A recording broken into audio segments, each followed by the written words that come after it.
വഖഫ് സ്വത്തുക്കൾ ഉമ്മീദ് പോർട്ടലിൽ രജിസ്റ്റർ ചെയ്യുന്നതിൽ പ്രതിസന്ധി നേരിടുന്നുണ്ടെന്ന് പരാതി. രജിസ്റ്റർ ചെയ്യാനുള്ള സമയപരിധി അവസാനിക്കാനിരിക്കുകയാണ് പോർട്ടൽ പണിമുടക്കിയുള്ള പ്രതിസന്ധിയെന്ന് സംസ്ഥാന നേതാവ് അബ്ദുൾ സമദ് പൂക്കോട്ടൂർ പറഞ്ഞു. രജിസ്റ്റർ ചെയ്യാനുള്ള സമയം നീട്ടുന്നതിനൊപ്പം രജിസ്ട്രേഷൻ പ്രക്രിയ അതത് സംസ്ഥാനങ്ങളിലെ വഖഫ് ബോർഡുകളെ ഏൽപ്പിക്കണമെന്നാണ് ആവശ്യം. വഖഫ് ഭേദഗതി നിയമത്തിന് പിന്നാലെയാണ് കേന്ദ്ര സർക്കാർ ഉമ്മീദ് പോർട്ടൽ അവതരിപ്പിച്ചത്. ഈ മാസം 5-നകം വഖഫ് സ്വത്തുക്കളുടെ വിവരങ്ങൾ ആവശ്യമായ രേഖകളോടൊപ്പം പോർട്ടലിൽ നൽകണമെന്നാണ് നിർദ്ദേശം. എന്നാൽ ഉമ്മീദ് പോർട്ടലിൽ വിവരങ്ങൾ നൽകുന്നതിൽ പ്രതിസന്ധി നേരിടുന്നുണ്ടെന്നാണ് പരാതി. ഈ സൈറ്റ് മെയിൻ്റനൻസ് ആണ്, അതുപോലെ ഞങ്ങളുടെ എഞ്ചിനീയേഴ്സ് ഇതിൽ പരിശോധിച്ചുകൊണ്ടിരിക്കുകയാണ്.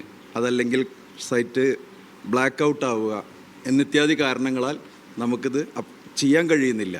അതാണ് മൊത്തത്തിലുള്ള അവസ്ഥ. സാങ്കേതിക പ്രശ്നത്തിനൊപ്പം ഉമ്മീദ് പോർട്ടലിൽ വിവരങ്ങൾ നൽകുന്നതിൽ ഇപ്പോഴും അവ്യക്തതയുണ്ട്. ഇത് വഖഫ് സ്വത്തുക്കൾ അന്യാധീനപ്പെടുമോ എന്ന ആശങ്കയുണ്ടാക്കുന്നതായും മുസ്ലിം മതസംഘടനകൾ പറയുന്നു. വളരെ ചെറിയൊരു ശതമാനം മാത്രമേ അപ്ലോഡ് ചെയ്തിട്ടുള്ളൂ. അതുകൊണ്ട് തന്നെ ഇനിയും ധാരാളം വഖഫുകൾ ഇതിൽ അപ്ലോഡ് ചെയ്യാനുണ്ട്. എത്ര ദിവസം വേണ്ടി വരും ഇതിന്? ഈ 6-ാം തീയതി അങ്ങനെ തീർക്കാൻ കഴിയും?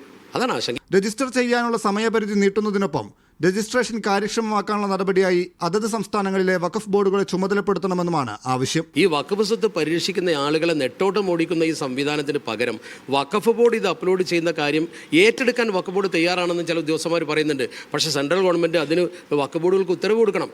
നമ്മുടെ എല്ലാ രേഖകളും വഖഫ് ബോർഡിൽ ഹാജരാക്കാൻ നമ്മൾ തയ്യാറാണ്. എന്നാലൊരു ഗുണമുള്ളത്, എന്തെങ്കിലും കുറവുകൾ ഉണ്ടെങ്കിൽ അവർ പറഞ്ഞു തരും. അത് ആധികാരികമായിരിക്കും. സമയപരിധി നീട്ടണമെന്നാവശ്യപ്പെട്ട് മുസ്ലിം സംഘടനകൾ സുപ്രീം കോടതിയെ സമീപിച്ചെങ്കിലും ഹർജിക്കാരുടെ ആവശ്യം സുപ്രീം കോടതി അംഗീകരിച്ചില്ല. സമയം നീട്ടാൻ വഖഫ് ട്രൈബ്യൂണലിനെ സമീപിക്കാമെന്നായിരുന്നു സുപ്രീം കോടതി നിർദ്ദേശം. മീഡിയ 1 കോഴിക്കോട്.